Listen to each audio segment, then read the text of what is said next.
In this chapter, we're talking continuous random variables and different distributions that can work with these unique kinds of random variables. It's a bit different than the discrete random variables we talked about in the past. So let's dive right in, look at some examples, and highlight the difference between these different distributions. In fact, that's the first thing we'll talk about. Let me slide over here. There we go. So when we talk about discrete versus continuous random variables, it's important to understand why these are different and how that's going to affect probability in the future. And so kind of as a warm-up, we have discrete versus continuous. Let's list what these random variables will look like and then decide discrete or continuous, which best describes this variable. So if we consider the number of defective batteries produced at a factory, well, maybe I have 3 defective batteries, 7, maybe I have 1,000. Depends on how big our pool that we're picking from. These things are countable. These things are discrete. If we go down to the next one, then we're looking at scores from a 0 to 5 on some 5-paragraph essay. Well, again, those scores can be 0. And if we ignore decimals, we're just doing whole scores, maybe 3, maybe somebody got a perfect score at 5, again, countable and discrete. These 2 variables are going to be very different than the next one, although they seem similar. Consider the reach of a competitive boxer in the US. We might think of this and look at different reaches. Maybe somebody has a huge reach of 3 feet or 36 inches. Maybe somebody has a shorter reach of 20 inches and so on and so forth, a bunch of different measurements. But notice with the reach, these are something that we usually measure, something like somebody would stick their arm out and we'd measure what their reach would be. And so maybe 20 inches isn't exactly it. In fact, if we got the actual measure out, we'd get 19.97 inches and so on. These things, this reach is something that we actually measure. And so I'll circle here as continuous. This whole game of measuring is actually going to affect probability in a huge way. And so when we talk about these random variables, they are infinite. The list of these possibilities or these outcomes is infinite. For instance, somebody says, hey, look, we're looking at a height of, let's say, 71 inches. And somebody's like, hey, we can be more accurate, 71.1 and 71.12. And okay, hey, get at the calipers. We want to be as accurate as possible, 71.12486. This list is infinite, at least, again, theoretically speaking. And so when we talk about probability for these continuous random variables, the probability looks quite different and affects in a couple different ways. Before I move on, a little side note here, we're not going to be using Excel for uniform distribution. You actually don't need it. But for normal distribution that we'll talk about in the future, you do need Excel. So for chapter 5, it's a mixed bag. The primary reason we don't need Excel for uniform distribution is actually there's a formula we can use to calculate probability, but we'll get to that in a minute. Allow me to slide over here. All these continuous probabilities have an issue with the PDF function. If you remember for our binomial distribution that we talked about in the past, we had 2 different ways to compute probability depending on if we're talking about a specific value, like let's say x equals 1, versus something like x is less than or equal to 3. When we talked about equal to 1, we had our little Excel function. It was binom.distribution, and we had some inputs in there. It was k, which in this case would be 1. It was n, and it was p, and the last input was always 0, or you could type in the word false, and that would compute the probability for one specific event. We called this type of calculation a PDF, a probability density function, because it did probability for one specific value. To wrap this binomial conversation up, we talked about for many different values, like less than or equal to, you could do binom.distribution, same inputs, k, in this case it would be 3, n and p, and then I type in a 1, or you could literally type in the word true. We call this a CDF for cumulative density function for adding up many probabilities together. Continuous distributions do not share the same kind of distinction between a PDF and a CDF, and here's why. When we talk about the PDF for a continuous random variable, it does not actually give probability, at least not directly. In fact, when we talk about probability of any one specific event happening, the probability is always 0. It's always impossible. Any one specific event will never going to happen. And there's actually a really good reason behind that. And so then you might be asking, well, then what's the PDF useful for? Well, oftentimes, especially if you look, maybe if you have a TI calculator, or even if you're in Excel, it does have a PDF function. And really the only thing that's useful for is for building a graph of that distribution. I have some examples that we'll talk about. Well, they're right over here. And so to that end, when we talk about a PDF, we often represent it with this f of x. This is a little bit of function notation, and it looks a lot like our probability notation that we talked about in the past. This says probability of an event occurring. This is probability of a random variable, or x, occurring. And anytime you see x, oftentimes that means random variable or your data that we're referring to. And so when I'm interested in probability, I can do that, but it's going to be a little bit different. It's a little bit of a twist, because when I find area under these PDF functions, it's going to represent probability. And so there's a couple different ways I can do that. I have 4. We're only really going to investigate 2. But if I can find area with some geometry, some graphs, I can find probability using a formula, and that's what we'll do for the uniform distribution. And then I can use technology. For instance, I could use a nice TI, or I could use Excel. That's what we'll do later. Or we could use probability tables. This is a very old-fashioned way to compute probability. You can look in the back and compute probability from tables that have been done in the past. Certainly not something that we need, but something that we should appreciate. In general, however, when you're finding area, the best way to do it is with a little bit of calculus. When we talk about finding the area under a curve, let me talk about these figures and how they relate to this probability. If you remember back in the past, it's a little bit old here, I have discrete probability or binomial distribution where I have n, my number of trials, and p, my probability of success. If I was to graph this distribution, it would look something like this. Notice it's skewed to the right because that's where the tail is, meaning that it's pretty unlikely that we'll get events that are this high, 7 successes, 8 successes, and so on. But I can actually talk about what the probability of x is equal to 2. Now, if we're doing binomial, well, then you can look up top. We have an Excel way to compute that. But if I have the graph, we can compute probability by simply looking at the probability that we're 2. I can go up top. Now let's say it's roughly 0.29, roughly a 29% chance that I'll get 2 successes in whatever this experiment is. We can actually understand that as area, as this computing area here, that this is a rectangle. The width of that rectangle, because we're discrete, meaning we're countable, 2 occupies its own space. That's a width of 1 times the height of our frequency. In this case, I estimated it at 0.29, and so that's our area under the curve. But notice this way is somewhat trivial to think about it as area. Instead, we can look at it as reading a histogram. The new way to do probability, however, is very different with these uniform or normal distribution, these continuous probabilities. And the reason is because of the graph. Like uniform distribution, uniform meaning everything is flat and level. And so when I look at the distribution, it looks like the world that this thing exists in. I'll use these abbreviations. We'll talk about them in a minute. But I start at 2, so my distribution begins, and I end at roughly 8.8. If I want to find probability, I can do so. In fact, I graphed it here. This is the probability that x is in between 3 and 6. And so here's 3, here's 6, and here's my shaded area. Well, this one's actually, we can find the area. This is just a rectangle. I can multiply base times height and get an approximate area, which will be my probability. Just like in my binomial distribution, we can use some geometry, or as we'll see later, formula, way to compute probability. As we progress, though, we'll get more difficult graphs and pictures, and so we won't use geometry because we'll have strange shapes like this for normal distribution. Geometry won't work. It's not quite a triangle. It's not a rectangle. I can't somehow split this. Can't find the area using geometry. And so instead, what you need, calculus to the rescue. You find area under the curve, and you can find probability. Fortunately for us, instead of using calculus, we use a little bit of technology. Either some people prefer to use a calculator. We will use Excel to find area under the curve, under these distributions. And so we're looking at this, and it's like almost all downside. It's like probability is somehow so much more difficult. But actually, I will argue, and I'll show you in the next slide, that probability is actually more friendly with continuous probability. Let me show you. So here are the benefits. Again, the first 2 are a bit of a rehash for what we already talked about, this idea that these continuous probabilities are measured, not counted like discrete are. Whenever we find probability, we're interested in intervals, not specific individual values, like probability that x is equal to 71, because I don't even need to know what the values are or how the distribution is oriented. If this is continuous, then I know the probability is 0. One of the beauties of this distribution, that's exactly what this point here highlights. Any one specific event, like 71, is equal to 0, and then it explains why. But here's one of the friendliest things that we can do. So no probability for individual events.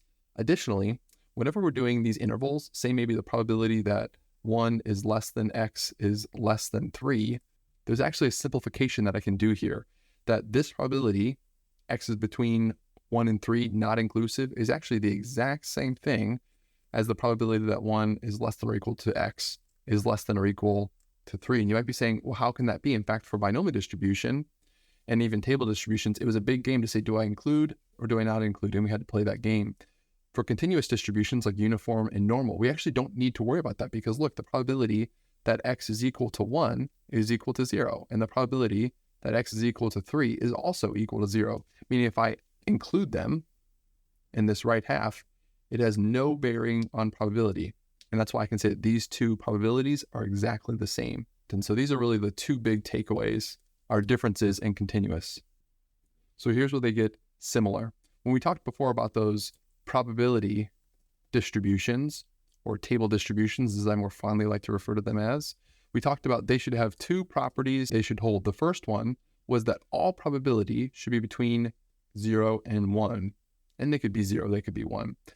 Additionally, is that when I sum all the probability up, I'll use capital sigma over here. When you sum up all the probabilities, it should also be equal to 1. These are the two properties that had to be maintained for probability distribution and also binomial, although that one we didn't go over checking. So this is what they look like for these continuous distributions. The first one, we talk about probability having to be between 0 and 1, but notice for the PDF, it does not actually give you probability. Instead, the PDF function only gives you a graph. It's looking at the height of that graph, and the height should always be between 0 and 1, because again, if it's over 1, that's somehow indicating that our probability is above that, which it cannot be.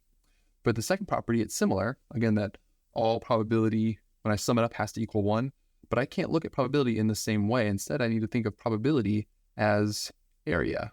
And so when I look at the entire area underneath this distribution, it should be equal to 1. And that's exactly what these words say, and also we have highlighted here. And so the properties, although they're the same as with discrete distributions, they look different for continuous. So let me show you an example of how we can evaluate and find probability using these two properties.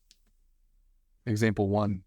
Let x, our random variable, be the size of an insurance claim measured in thousands of dollars. Assume that x can be any number between 2 and 10, meaning $2,000 and $10,000. And as a PDF, which again is only useful for a graph, is given by g of x is equal to 0.125, which is 1 over 8. You'll figure out why 1 over 8 is important in a minute. And so this is a graph or a picture of what that distribution looks like. Here's my world from 2 to 10. I'll write C and D under that. We'll get that reference later. And this is like my world. What I want to do is confirm that this graph or this PDF function represents a proper distribution.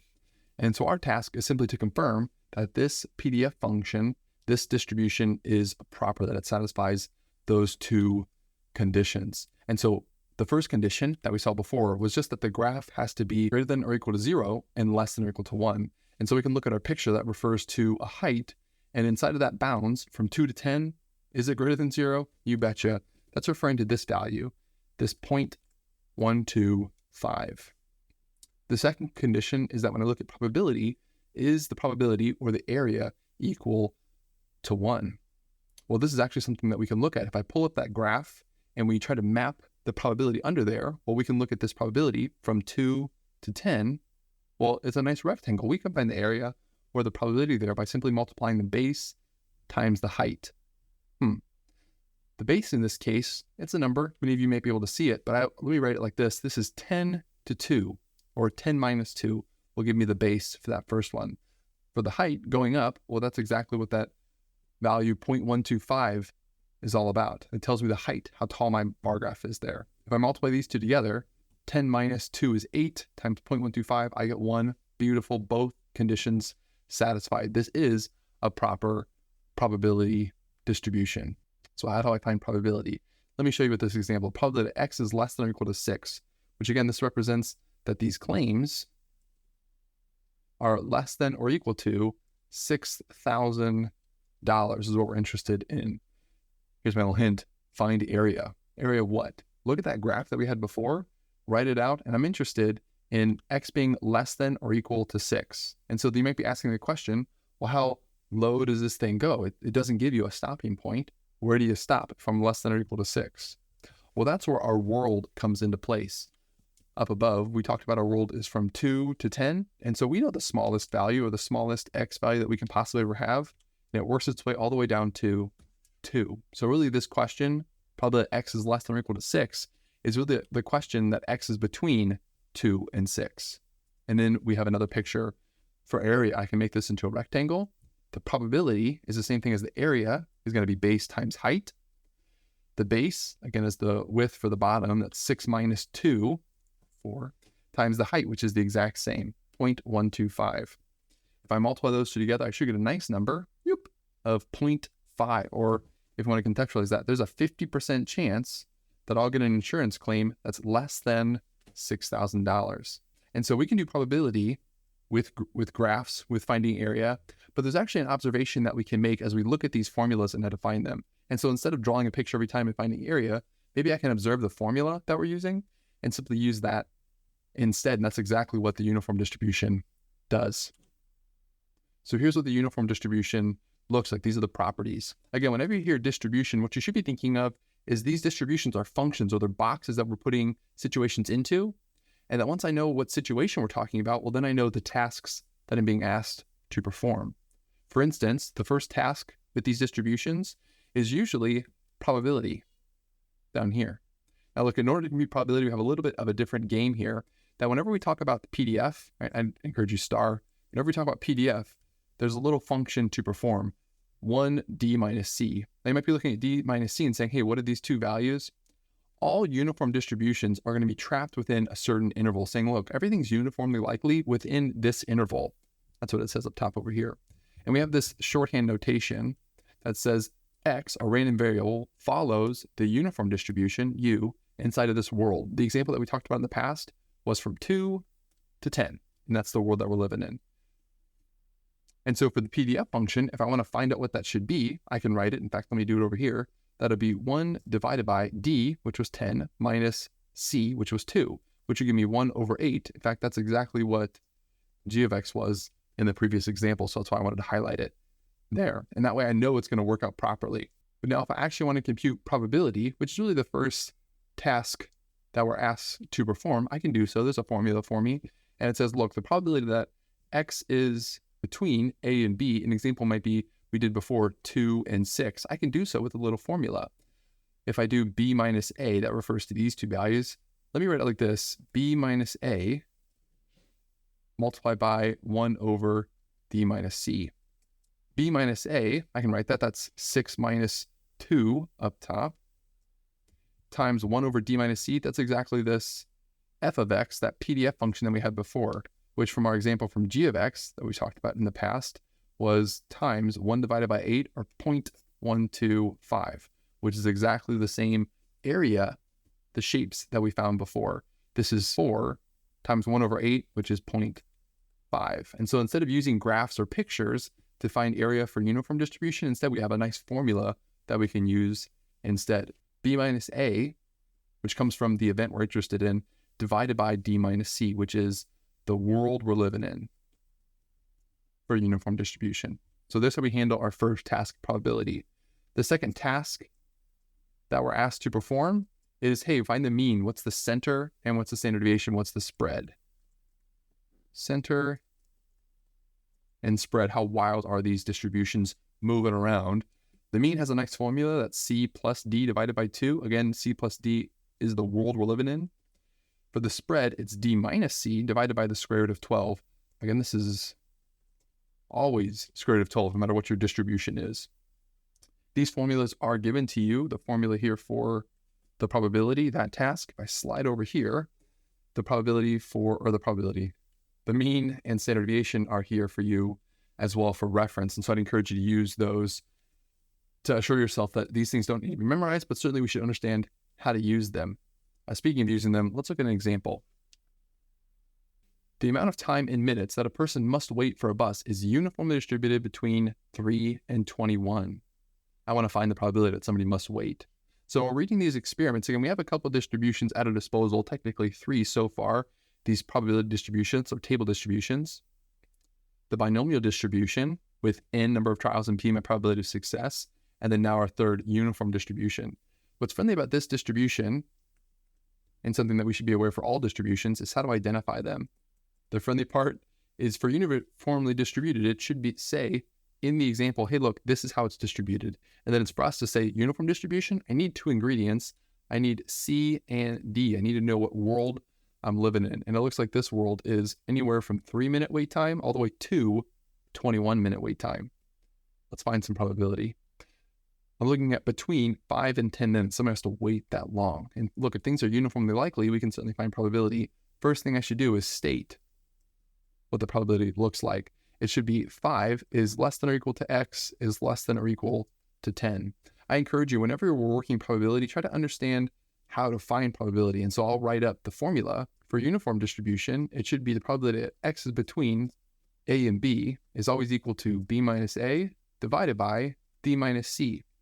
Up top, I've identified my c and d, that's the world we're living in, and here are my a and b from 5 to 10. And so now it's a game of using this formula and plugging in these correct values. I'll write it over here. So I had b minus a up top, that should be 10 minus 5 in the numerator. And the denominator at the bottom, it's d minus c, that's 21 minus 3. 10 minus 5 is 5. 21 minus 3 is 18. As a decimal, that's going to be 0.2778. And there's my probability if we're rounding to 4 decimals.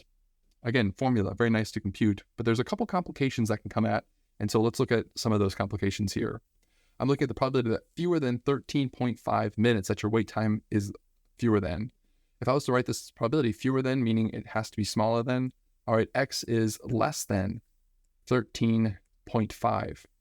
But if you'll notice, this does not fit the proper form for uniform distribution. In order to compute probability, I have to have it in this specific form. I have a workaround. It says x is less than 13.5, but notice for continuous distributions, less than or less than equal to are exactly the same thing. I'm not changing my probability. So if I compare, well, now I have this part, I have the right half, x is less than or equal to b, but it's almost like we're missing something. Let me write it like this. Probability that I have a blank here because I'm not quite sure. X is less than or equal to 13.5. I want to know what is the smallest or maybe the shortest wait time that we could ever imagine in the whole wide world. Is it possible that somebody has to wait 0 minutes for the bus? Well, if we look up top, I don't think so. It says that things are uniformly likely between 3 and 21 minutes. And so the smallest wait time that we could ever imagine is 3 minutes. So now I have my world in the proper form from A to B, where A in this case is 3 and B is 13.5. Now I can jump into the formula. And so for uniform distribution, this is the added complication that whenever I'm reading these events, I need to translate it into my formula, A and B. And once we do that, we're off to the races. I can compute 13b, 0.5 minus A, which is 3, divided by D minus C, which is 21 minus 3 again. I can subtract these two. That should be 10.5 divided by 18 again. As a probability, it's almost a half. It should be 0.5833. And there's my probability that somebody will have to wait fewer than 13.5 minutes. Let's look at some more probability calculations. Find the probability that a person must wait 8.4 minutes or more. Let's wait more than that. Again, I encourage you, write out what this event is. What are they interested in? More than, that's like greater than 8.4 minutes. But it says or more, or even for continuous, it doesn't matter. We can always assume equal to. Notice this is not in the correct form. Let me write the correct form above that we're looking for. I should get the probability that A is less than or equal to X is less than or equal to B, that X is between these two values. So now how do I get this in the appropriate form? When I look at the A and B, what we should be asking ourselves is A is always the smallest that X can represent, and B is always the largest that X can be, X being the random variable, the probability that we're interested in finding. Notice for this example, it says X has to be larger than 8.4, meaning actually 8.4 is the smallest value that we can accept. And so when I'm doing my probability here, probability less than or equal to X, less than or equal to B, when I'm looking at my small or larger, 8.4 actually represents the smallest X can ever be, 8.4. X has to be greater than or equal to 8.4, or if we read it properly, 8.4 has to be less than or equal to X. And so now we ask the question, well, what am I missing here? What's the largest value X can ever be? It's missing. It's not included in the phrasing here, but that's okay. We can put it together. That I'm looking for the largest X can be. This represents the longest wait time we can imagine. Is it possible for somebody to have to wait 1,000 minutes? Okay, certainly no, that's good. Instead, the largest I can ever imagine them waiting is 21 minutes. Again, that's why it's so important to understand that for uniform distribution, we're built inside of this world. For us, it's 21 minutes. And so that I can go into actually calculating the probability because we have the formula. For uniform distribution, it's B, or 21 minus A, 8.4, divided by D minus C, which is 21 minus 3. I should get up top, if you subtract 21 and 8.4, you'll get 12.6 divided by 21 minus 3 is 18. And if you divide those two, fancy enough, you get a very nice decimal answer of 0.7. If you'd like to write that as a percentage, that would be 70%. Actually, fairly likely, majority of the probability rests in 8.4 or more minutes that you're going to have to wait. In fact, there's a couple different ways that we can understand this notion of probability. In fact, that's really one of the first big tasks that you're asked within this uniform distribution world. The second task, as I've already mentioned, is finding, for instance, the mean and standard deviation. We'll do that in the next example. But there's actually a third task that we should be aware of, that we may be asked for uniform distribution and often later on in the normal distribution as well. And it looks like this. So for this example, this is the probability that x is greater than 8.4. The opposite of that, the complement, is if x is less than 8.4. These two events are opposites of each other. So if this is 70%, then this is going to be 30% chance. What that means is that 30% of people or wait times are actually less than that 8.4 minute mark. And so we can think about this 8.4 minute as a percentile, a line in the sand, if you will, that look, 30% of people have to wait less than this 8.4, and also 70% of people have to wait more than. I can look at this on a number line or a graph in this way, and this is everything that can possibly happen. Again, my smallest value, 3, and my largest value, D. Everything's in between there. And this is a percentile, 30 percentile. So the third task that we're interested in is almost the opposite of our first task, which was probability. The third task is this. I want to do the opposite thing. What if I know the probability? Can I find the X value that got me that probability? I want to find the 90th percentile of wait times, P sub 90, the 90th percentile. Here's how we can set this up. This is, again, the third task that we're interested in. If I write here, what the idea is essentially I have this formula here, but instead of 30%, I have 90%. So let me write it like this. I have the probability that X is less than or equal to some value, we're not sure, has to be equal to 0.9 or 90%. I'm not sure what this value is that I'm interested in. You can write question marks, or if you want to be a bit more formal, you can write P sub 90. This represents the 90th percentile, and we can find it this way. Here's how we do it. If we look at this probability on the left-hand side, let's focus on that first.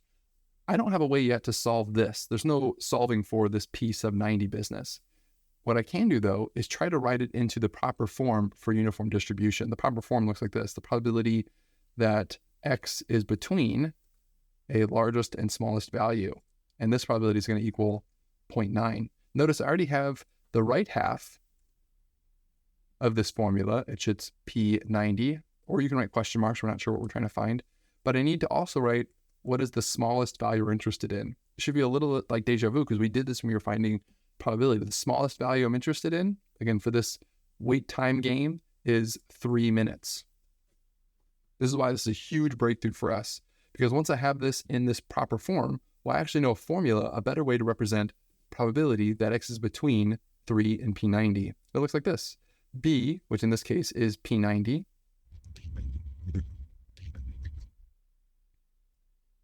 B for us, which is P sub 90, or if you don't like the P90 business, you can just write X, a value that we're trying to find. But I'll stay consistent and I'll write P sub 90, the 90th percentile that we're trying to find. And then I have minus my 3, or B minus A up top, divided by B minus C, which was 21 minus 3. And this is still going to be equal to, again, all I did is just rewrote the left-hand side. It's still equal to 0.9. This is where the magic starts to come into play. Let me simplify or clean up that left-hand side.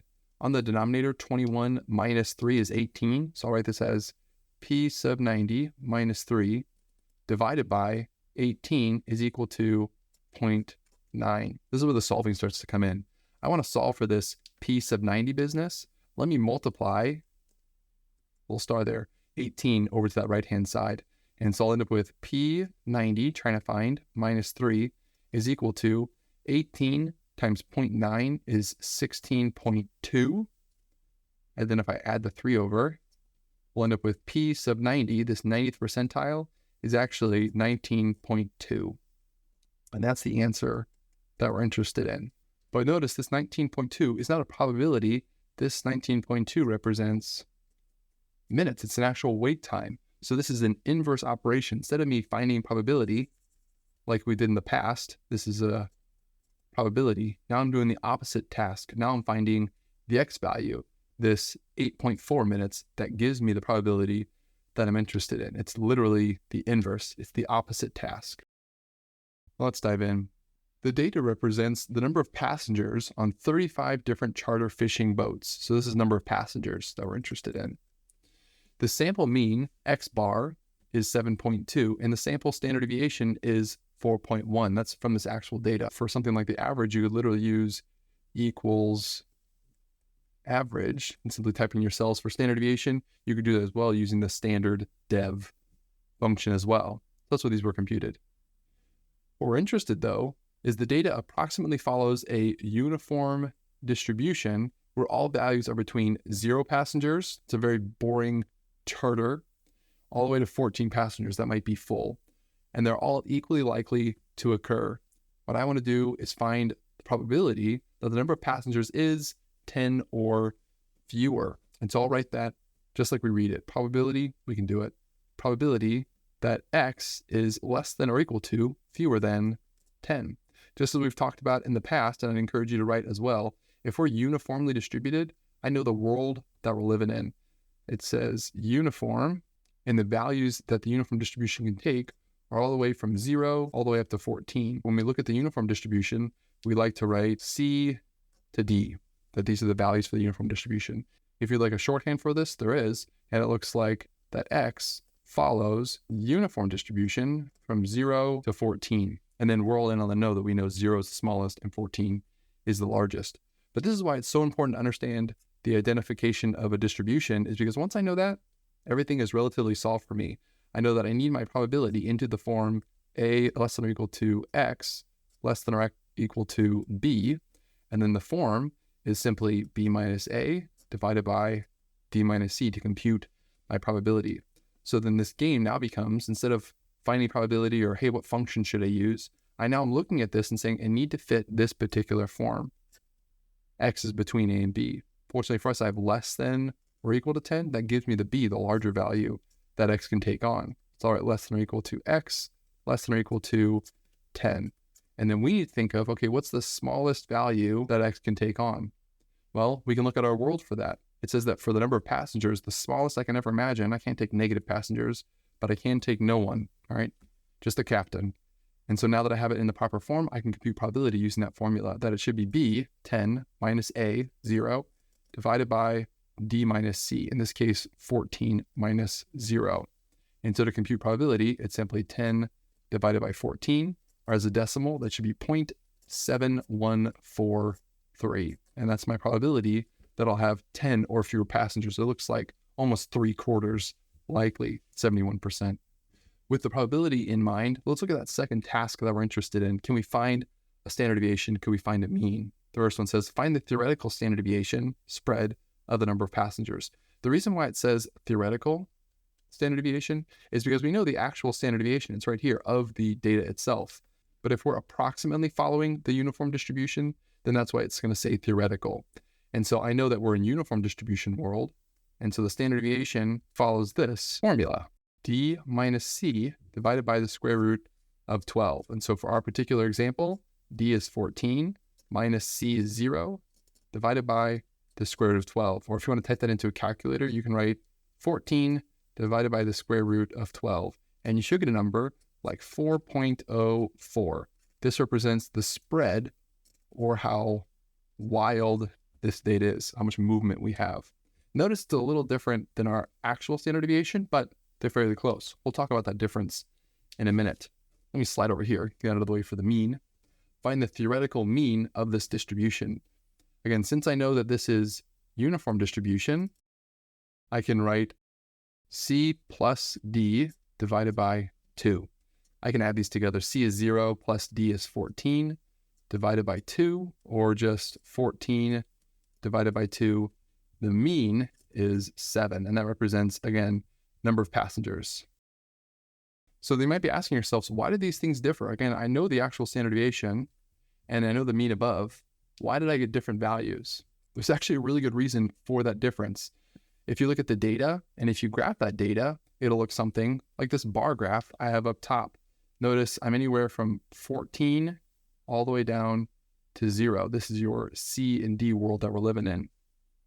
And uniform distribution should be completely flat. But notice I don't have uniform, or at least perfectly uniform distribution. I have some responses, for instance, 4 passengers, 5, 6, 7 passengers that were above the uniform. I have one that was below, literally 1 passenger that's below the norm, but it's roughly uniform distribution.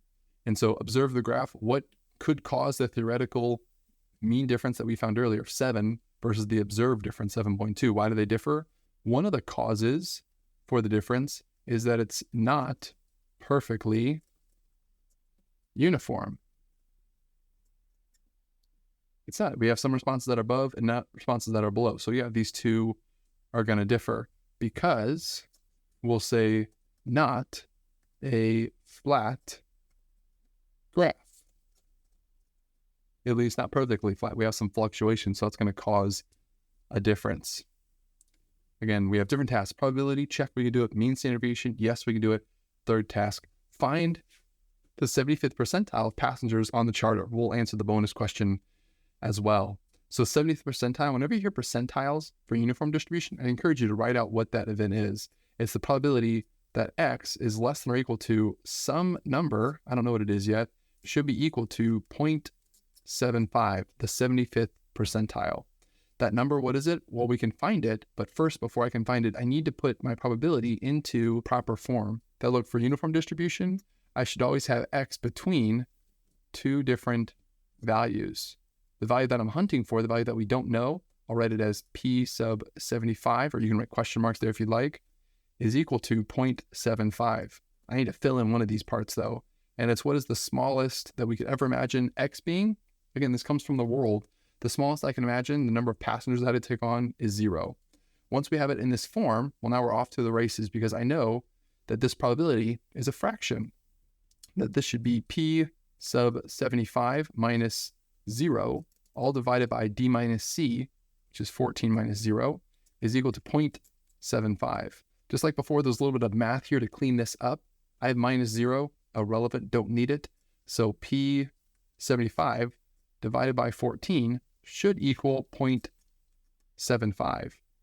I can multiply that 14 over, multiply, and so I'm left with P sub 75 is equal to 14 times 0.75 is going to be 10.5.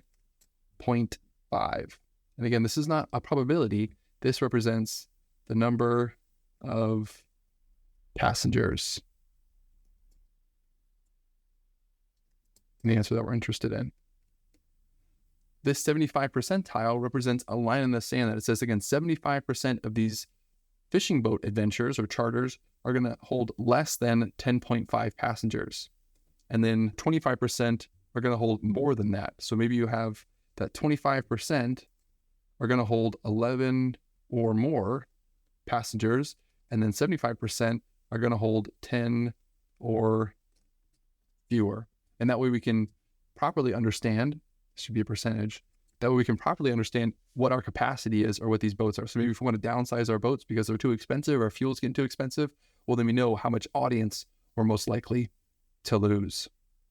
So the bonus question said, is there another name for the 75th percentile? You remember we had these quartiles before. Q1, Q2 are often referred to as the median. Q1 was the 25th percentile. Median was the 50th percentile, right, middle. And the last one, Q3, is the 75th percentile. And that's exactly what P sub 75 is. It's the third quartile. Super bonus, we also had another name for the third quartile, and it was QU for the upper quartile as well. There's a lot of different names for these things. I just want to bring them up so that we can be more familiar with them. There's a bonus part too. Let me slide out of the way for this next one. It says a little bonus probability. It relates to the conditional probability that we've seen in the past. It says this: given 10 passengers are on board. So I'm driving the boat and I look back and I see, there's certainly more than 10 passengers. What's the probability that 12 or more will sail? And so I'll write it just like we've talked about before. Again, it asks probability that I have 12 or more. So I'll write it over here. Probability that X is greater than or equal to 12. Let me write a big comma over here. If you remember, whenever we have given conditions, I write that after the fact. Given 10 passengers are on board. So I'll write given that X is greater than or equal to 10. There's actually a shorthand, a reason why I'm writing greater than and not equal to 10, but I'll leave that alone. This is bonus. This is a little bit extra for us. So greater than or equal to 12, given that I have 10 or more passengers. Well, if you remember, for conditional probability, this given condition affected the denominator. Again, it's like I'm giving you this situation. That defines your space. Well, if I want to write this in the denominator, I have 10 passengers or more, meaning that I can have 10, the smallest, and 14 as the largest. So I write 14 minus 10 down below. That's my space, the world we're living in. And so now if I'm looking at the top, that I have 12 or more passengers, I can write that as the smallest I can imagine is 12 versus the largest I can have is 14. So this probability is really 2 divided by 4, or 0.5 is the probability.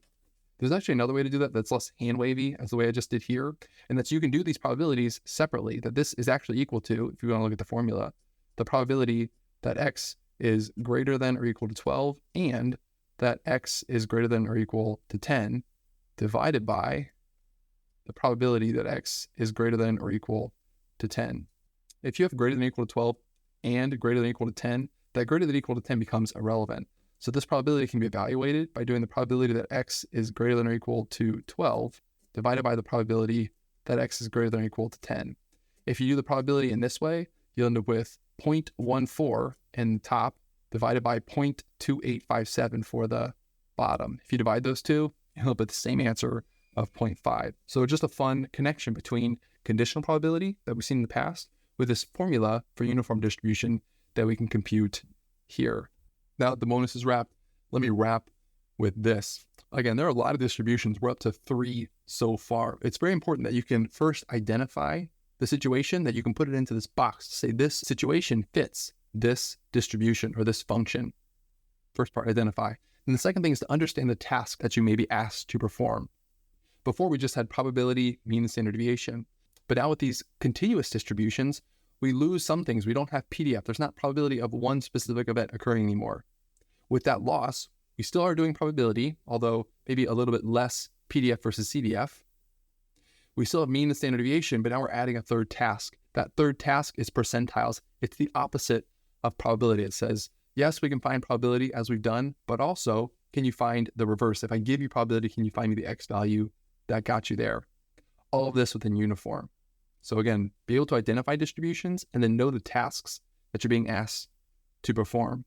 Now, sometimes these distributions are simply a simplification that instead of looking at raw data, instead I can say, hey, look, this raw data roughly follows this distribution. And it's much easier to deal with the distribution where I know the rules, right? I know the 3 tasks that are going to be asked, as opposed to the raw data where it's the wild, wild west. And so it's oftentimes when we approximate this data follows this distribution and we can work with that distribution. If you enjoyed the video, I appreciate the time you put into it. If you didn't, I apologize. For the rest of us, I'll see you in the next one.